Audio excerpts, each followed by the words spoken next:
So my name is Spencer Snowling. I'm Vice President of Business and Product Development here at Hydromantis, and I've been the caretaker of GPSX for over a decade now, and I'm glad that you could join us today to learn about what is one of the more advanced but yet one of the more powerful aspects of GPSX, which is that we allow you to add your own equations and to compile some new calculations in along with the stuff that's part of our standard libraries. So my plan for today is to give you a little bit of a background on customizing in GPSX. There's lots of different ways you can do it, and there's lots of options for you available. And but we're going to focus in on a couple specific examples. I tried to pick the ones that I thought would be the most common that you would use, particularly if you're a little bit new to doing customization. They're fairly quick and short, but they will give you hopefully a bit of a flavor of what can be done. I'll also go through a few things that you need to know about doing customizations and a few tips to avoid running into problems and to help you debug the code that you might be writing, and just to give a little bit of a heads up what you should be looking for when you're doing this kind of work. And as I mentioned, as always, we will answer some questions at the end of the webinar. Okay, so GPSX, as you probably know, has an open architecture. And by that I mean that in many places we allow you access to the code that is there that describes how those models work. Not every single line of code in every model, but for a vast majority of the models that we have, we make the actual code available to you, and you can take that and edit it and change it and develop that as part of your work that you do for your clients. This allows you to be able to have the flexibility to add new things to the models where it's required.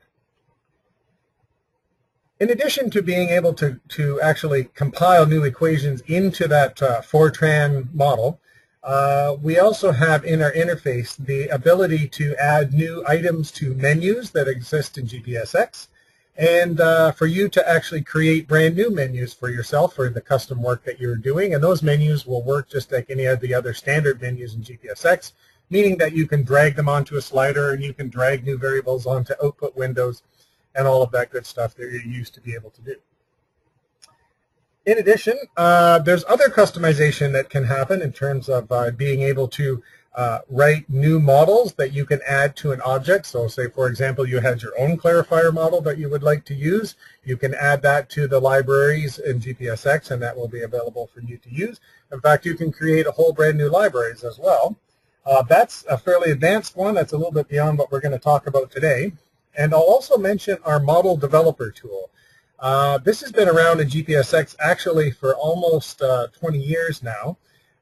This is a tool that was developed in the 90s as part of a research association that McMaster had with a number of Canadian universities at that time.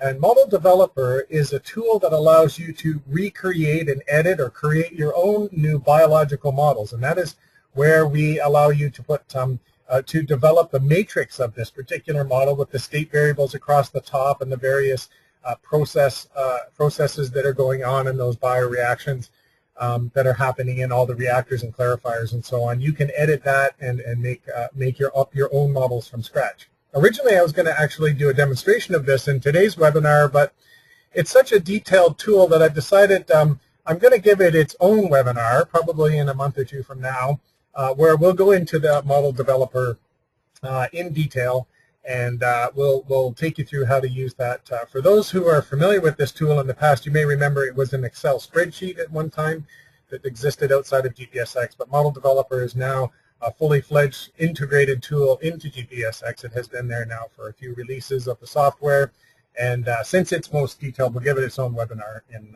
a month or so. So what I'm going to focus on today is the ability to add new variables and equations that interact with the model while it's running.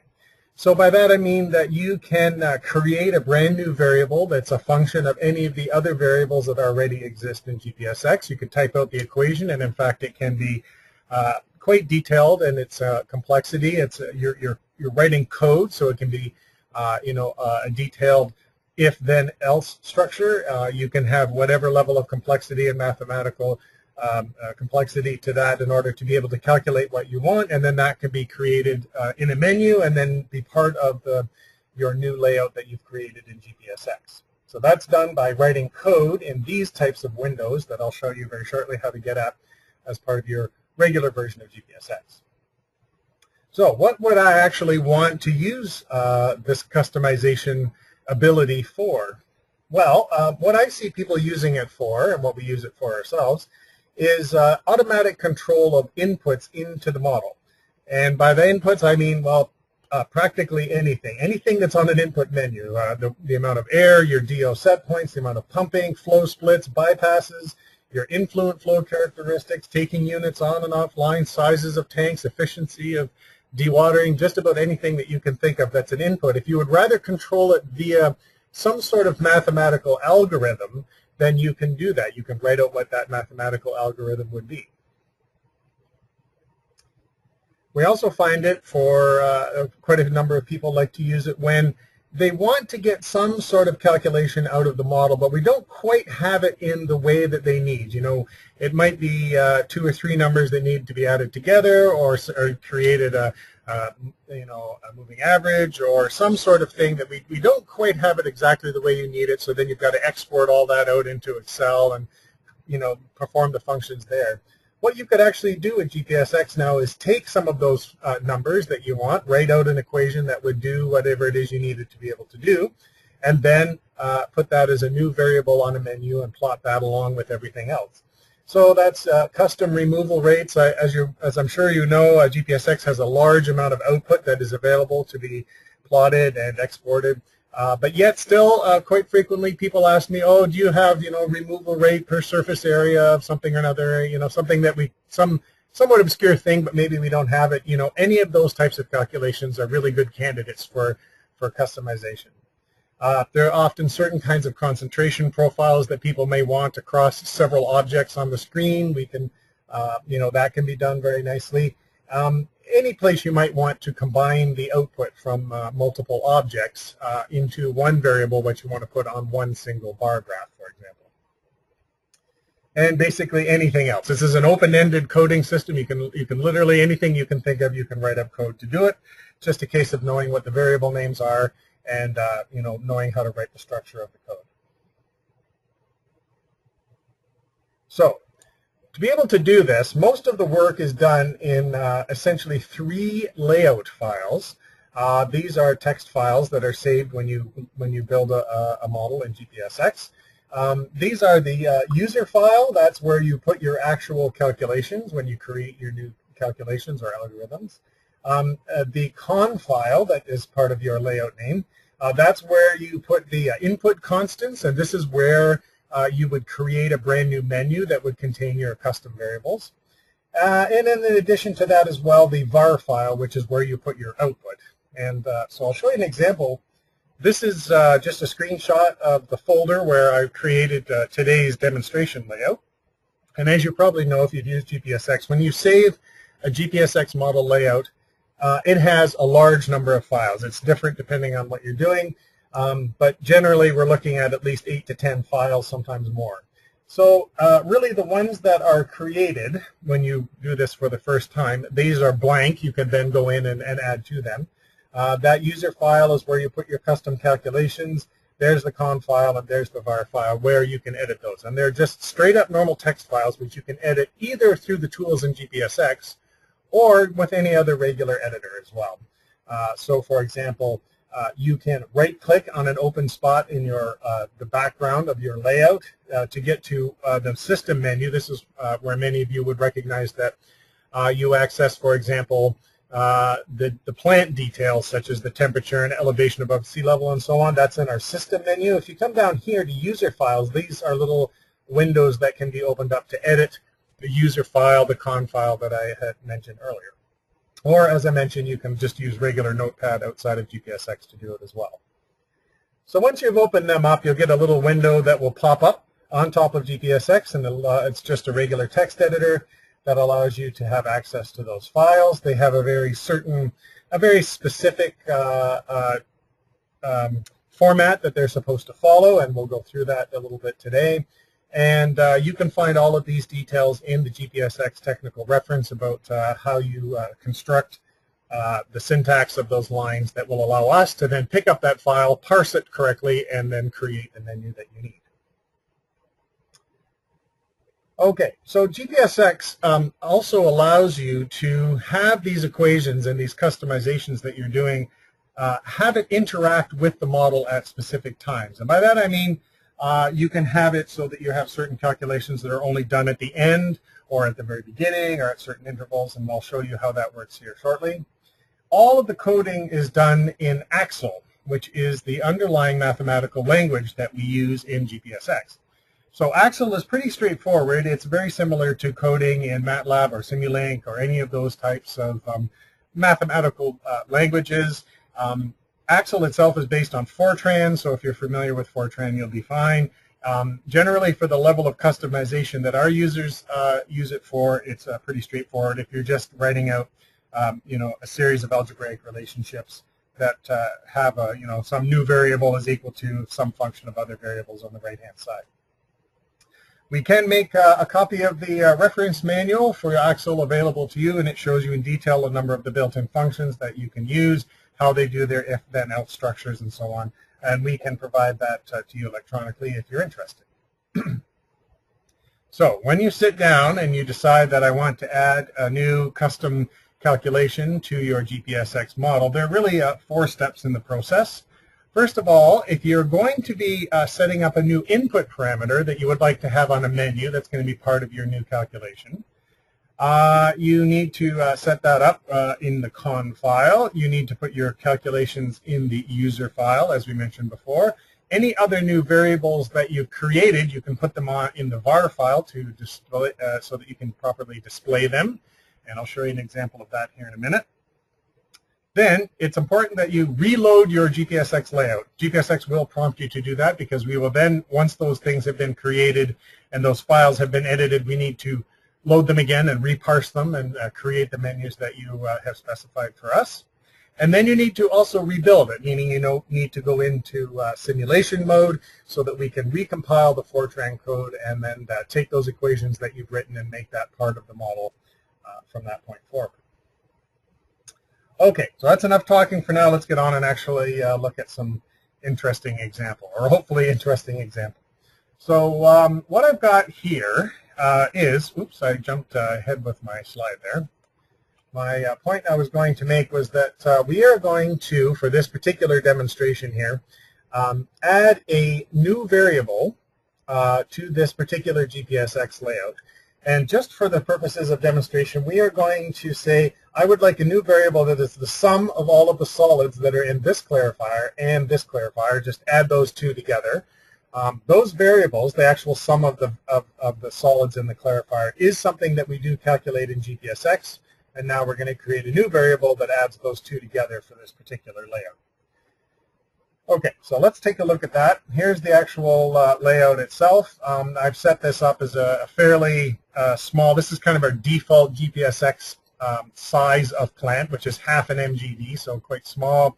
And of course we have 2 clarifiers in parallel here with a combined RAS. And excuse me, just to make things interesting, it's not quite a 50-50 flow split here. I put 55% up to this side over here, just so that we have something interesting to look at. Okay, so if I run this simulation now, let's just run it for a steady state. We can see we get a mixed liquor of 3,900. And what I've done here is very quickly just grabbed from the clarifier overflow menu point here. If I right-click and then go to clarifier variables, in this menu of all the different things that include things like sludge blanket height, here's sludge mass. This is the total mass of solids that are in the clarifier. And I've dragged that up onto this digital graph over here. So there's the 2 numbers that I have. I grabbed them from both of these 2 objects. And so now what we would like to do is just have a third one that is the sum of those 2. So what we would do, as I mentioned, the first step is to come back here and get access by right-clicking and going to this user file menu. Now we don't have any new input we're creating in this case. We're only just going to do a calculation and an output. So the first step is to open this menu here. Sorry, that's popping up on my other monitor over there. But let's get that up. And we can see here that we have several sections, and I'm going to go through that shortly to describe what these all do. But just to tell you right now, what we want to do is open up this derivative section and start typing in a new variable name. So I'm going to call it total mass. And I'm going to say that that's equal to the mass in the first clarifier plus the mass in the second clarifier. But right at this point, I don't know what those variable names are. So I need to run off here to that menu and actually get that variable name. And the best way to do that is to just pop over here to that menu. Whoops, let's try that again. Output variable, go to the clarifier variables menu. And I know that I want to take this number and I want to use it in my equation here. So the very easiest way to do that is just to hold your cursor over top of that and let this little tool tip pop up. And we can see there that it's, oops, I went away there. It's mass clar 1, the part that's after the dash there. So, and I know it's the same thing for the other one down here, mass clar 2. So what I'm going to do is just type that out, mass clar 1. That's the cryptic variable name, plus mass clar 2. And then I know that now I'm performing that mathematical function. I'm also going to use a exclamation point here. That's means I'm starting a comment on this line. And I'm just going to note that I'm doing this sludge mass in grams. I will come back and mention this briefly here that all of these calculations are happening in the GPSX default units, and I'll show you in a slide here what those all are in a moment. But just to highlight there that you can actually do commenting like you would normally do in any type of coding by using an exclamation point. Here we can say that we are going to calculate the total sludge mass from both clarifiers. Okay, so that's our new code that we have done, and so we're going to accept that, and that's now part of our model that will get compiled here in a minute. Okay, that's first step. Second step is to now take that new variable that we've created and put it on a menu. And you go back to the user files, you go to the output variables. This is where our new variables menu is.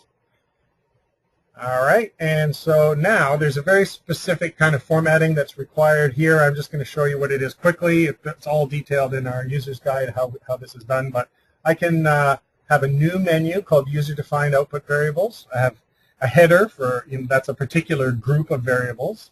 In this case, I'm just going to call it my new variable. Then the syntax for this is display. And then that new variable that I created, which was called total mass. And another exclamation point. And then now I can write out whatever description I want for this particular variable name. This is going to be what will appear on that GPSX menu. So we'll call that total sludge mass. And we did that in grams. You put the units after another exclamation point there. This allows GPSX to know what units that's been calculated in, and then the users can subsequently use the features in GPSX to switch to other units. Okay, so I'm going to accept this, and GPSX is prompting me with a message here. You must reload that layout. So we're going to do that right now. Save that, and I'm going to reload that. So nothing looks different here, but what we can quickly see is if we go to the user menu, this is the results of the work that we just did. Go to output variables. Here's that new menu that we just created. If I pop it up, we can see here's my new variable, that total sludge mass, and it's now, even though we did the calculation in grams, it's now showing it's going to display that variable already converted to the new units of kilograms. Kilograms is the default unit that it will display in, but we have to make sure we've told GPSX that it's doing the calculation itself in grams. Okay, so let's pop over to simulation mode. It's going to recompile that model for me. That's our Fortran compiler coming to life there. And let's go back over to that tab. And now I want to grab that variable and drag it up there along with the other ones. So we go to the user menu. We go to that new user-defined variable that we created. And I'm going to drag that up there. So it works just the same way that you would for any other variable that you have. You can put it on a bar graph. You can put it on an XY graph. I'm just using digital here just for simplicity's sake. So when we run the simulation, there's our new value, 320.6 kilograms. That's these two numbers added together. And if I start changing things around, we can see that that value gets updated all the time. So that's in essence doing a very simple and quick customization where we're creating a new variable, typing out that equation for that new variable, and then adding it to a menu here. Okay, so let's pop back to our slides.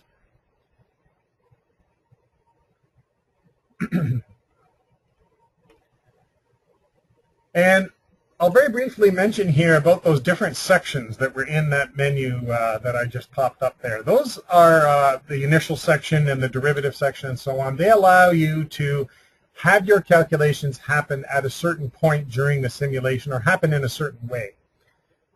So if you were to pop up that macros menu, which gives you this file, you can note that there's 4 different sections in which you can write some calculations. If you put them up here in the initial section, all of these calculations are only done once at the very beginning of the simulation at time equals 0 prior to the actual beginning of the dynamic simulation. If you put it in this derivative section here, this is calculations that are done every time step. And by that we mean every time that the solver moves the dynamic simulation forward, and typically that's on the order of tens of seconds, this calculation is done again. Many things have to be done in this section because they are going to affect the derivatives themselves, and of course that's where you can make use of having some very active calculations in your layout. This section down here, dynamic and discrete section, is where you want things done every communication interval or at a specified interval. Say you had a controller that you only wanted to have take action once per hour on the hour. There's some special ways that you can write that code to happen. You can use some certain Axel commands to make those things happen exactly on the hour. And then, of course, at the end, we have a terminal section, calculations that are done once at the end. Maybe you have some totals that you would like to sum up or so on. Excuse me. Okay, so let's take another look here where we are going to do, rather than the last example, which was kind of a passive thing where we calculated after the fact a couple of numbers, let's actually do something where we are going to write in some calculations that will change one of the inputs in the model in a dynamic way while the simulation is actually going on.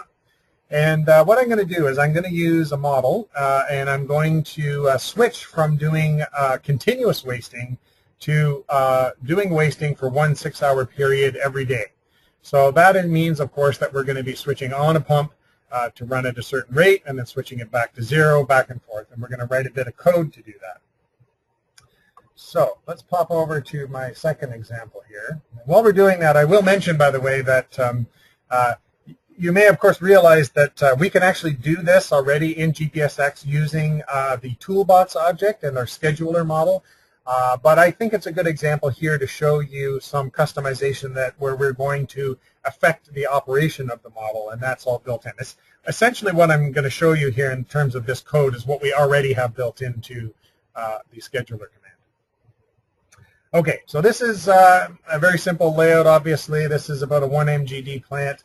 And right now, if we were to just run this simulation and take a look at the behavior of the secondary clarifier with a constant flow rate, so this red line right here is showing you what the flow is, 100 meters cubed per day. And so this is the sludge blanket height here in black, and that's showing you that, of course, when you have constant flow and you're running everything at steady state, no changes to your influence and so on, that you are going to have a continuous flat, no changes to your sludge blanket while this is going on.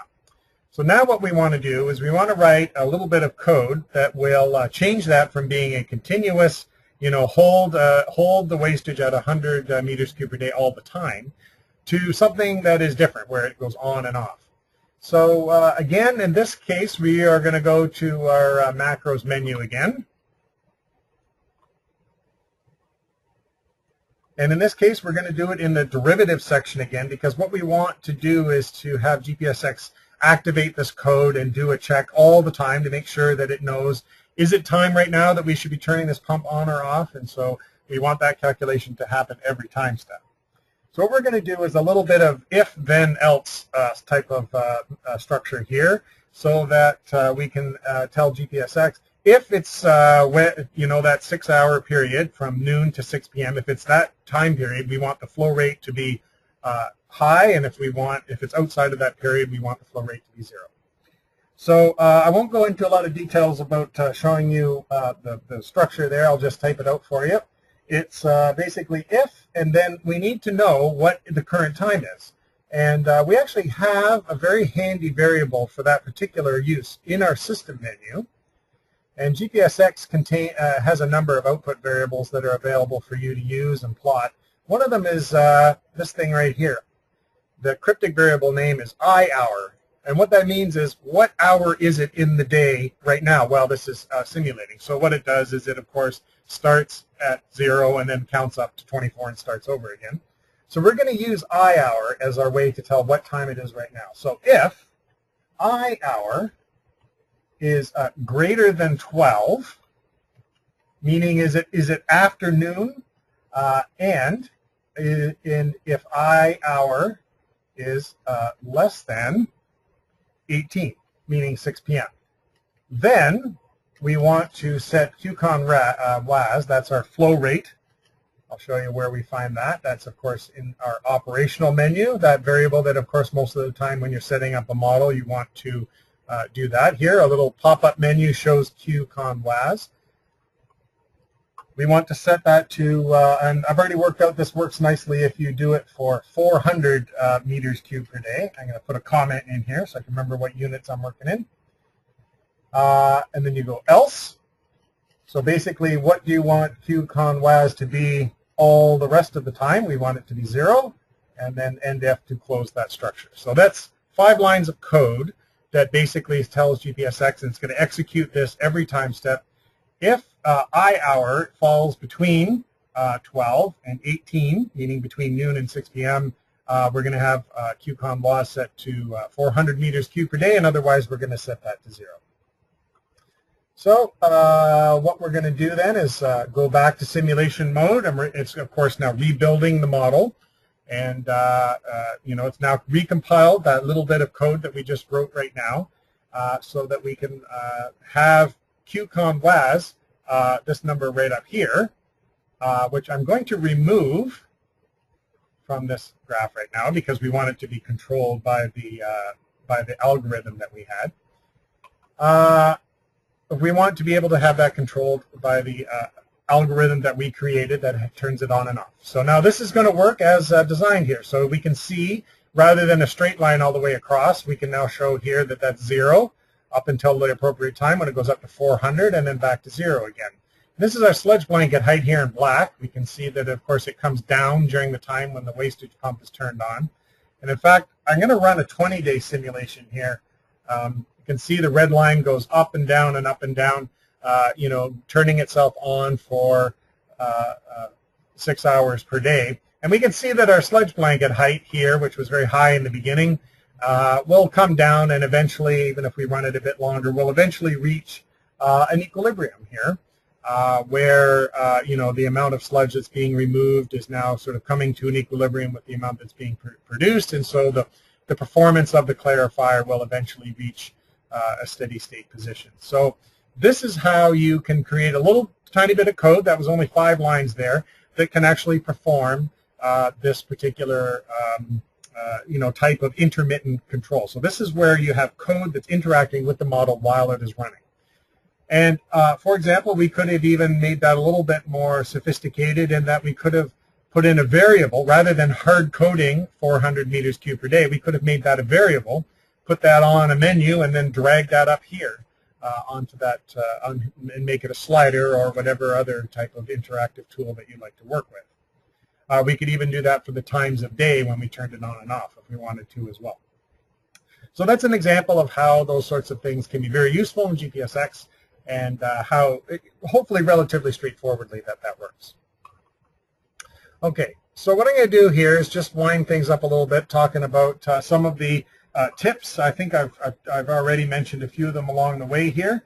All the calculations are done using cryptic variable names, and you can find those by opening up any GPSX menu and then holding your cursor over that menu and looking for the cryptic variable name that will appear on the right-hand side of that tooltip that will pop up. These are the actual names that get used when we compile the actual Fortran code, and they're made up of the variable names that we use in GPSX and the labels that you have typed in. So all GPSX calculations are done in a set of default units, and so therefore if you're using some of our numbers, you will have to use those units as well. So if you were to pick up any sort of a length or a volume, for example, would be anything that's based on length is in meters, so all of our volumes are in meters cubed, for example. Anything that is a mass is in grams, and anything that's a rate that is per time will be done in days. And as I mentioned, you can comment your code as you're writing it by putting in a exclamation point, and then anything after that exclamation point on that line will be ignored. It's always good coding practice to do that. I find that I've gotten into the habit of doing that over the years by, if nothing else, just to keep track of the calculations in order and what units I'm in. So when I was doing that second example there, I made sure that I took off the actual slider that had been showing there for the pumped flow itself.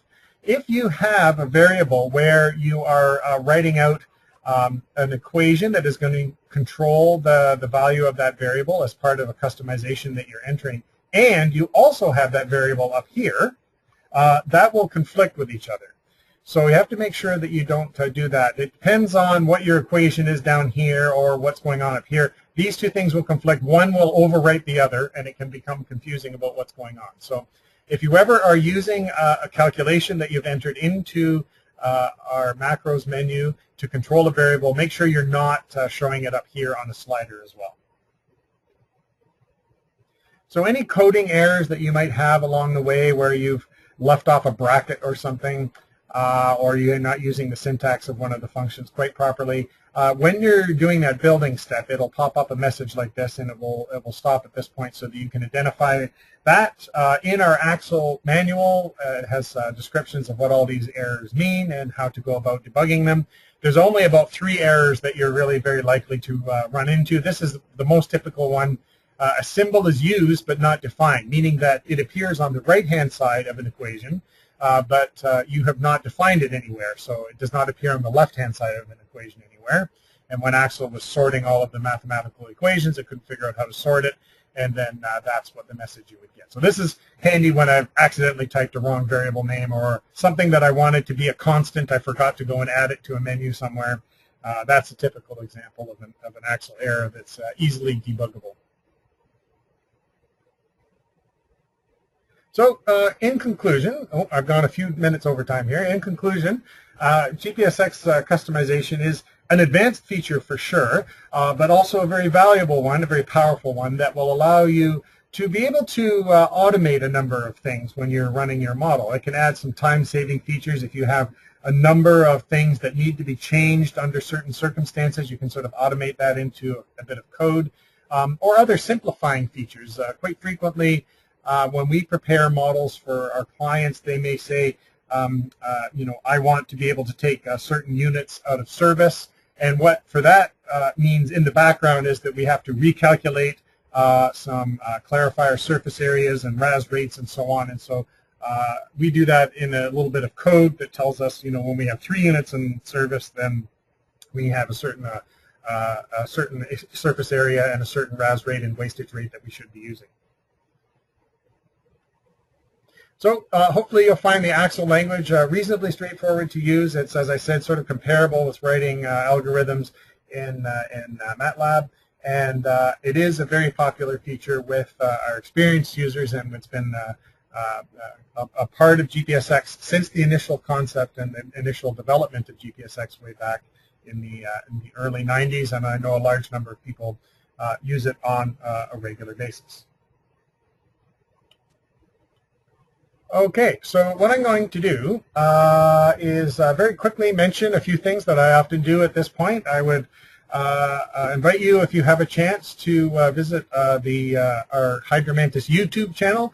If you go to youtube.com/Hydromantis, you can find all of the tutorial videos for all of our software, as well as all of our recorded webinars. I had mentioned in a couple of previous webinars that we were a little bit behind on our recordings, and indeed we've now fully caught up. There's hours upon hours of webinars recorded there that you can take advantage of. We continue to offer our online training workshops. If you would like a refresher, or if you would like a more advanced training, if you're already a GPSX or TOXCAM user and you would like maybe something that's a bit customized for you, we offer training 1- and 2-day packages that work very well, and we use this GoToWebinar type software.